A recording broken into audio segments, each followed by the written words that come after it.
Bonsoir à tous, je suis le docteur Robinson Chapmeni.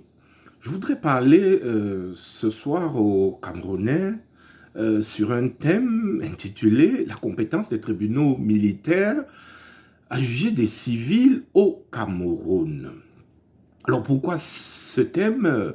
Au fond, deux événements médiatiques majeurs ont secoué la sphère politique au Cameroun. Le premier événement fut l'arrestation du professeur Maurice Kamto, qui est la principale figure, le chef de file de l'opposition camerounaise, et une centaine de ses partisans politiques, le 26 janvier 2019, à la suite d'une marche qui avait un triple objectif, à savoir s'opposer au hold-up électoral, s'opposer au détournement massif des fonds publics qui a cours au Cameroun en ce moment et s'opposer à la guerre qui a lieu dans les provinces anglophones du Cameroun au nord-ouest et au sud-ouest.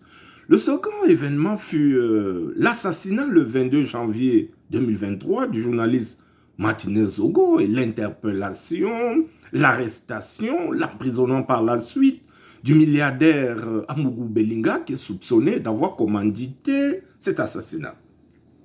Alors, ces deux événements ont fait le tour du monde.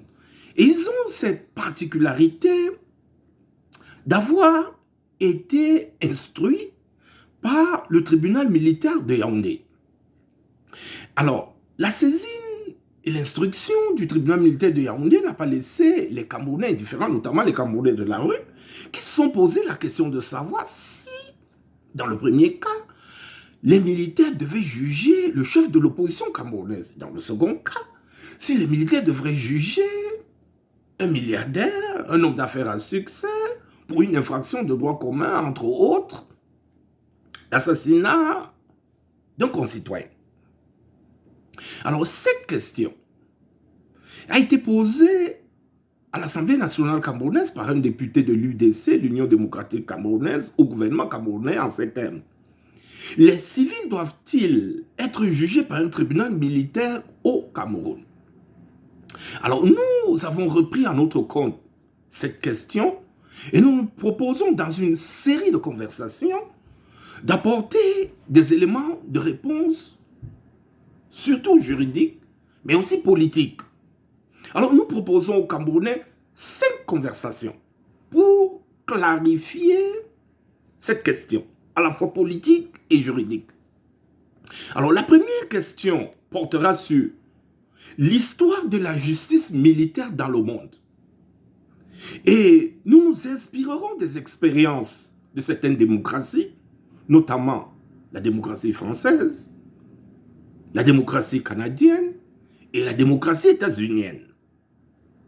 Dans la deuxième conversation, nous présenterons et nous analyserons le déclinatoire de compétences qui a été formulé par 30 avocats qui composaient le conseil, le collège des avocats du professeur Maurice Kamto et de ses militants dans le cadre de leur arrestation et de leur comparution devant le tribunal militaire de Yaoundé. La troisième conversation sera consacrée à l'exposé des arguments de rejet formulés par le tribunal militaire de Yaoundé pour retenir sa compétence à juger des civils, des manifestants. Alors, quatrièmement, nous allons examiner la position constante des Nations Unies sur le jugement des civils par les tribunaux militaires. Et cinquième conversation, nous ferons des recommandations, nous formulerons des recommandations pour réformer la compétence des tribunaux militaires au Cameroun.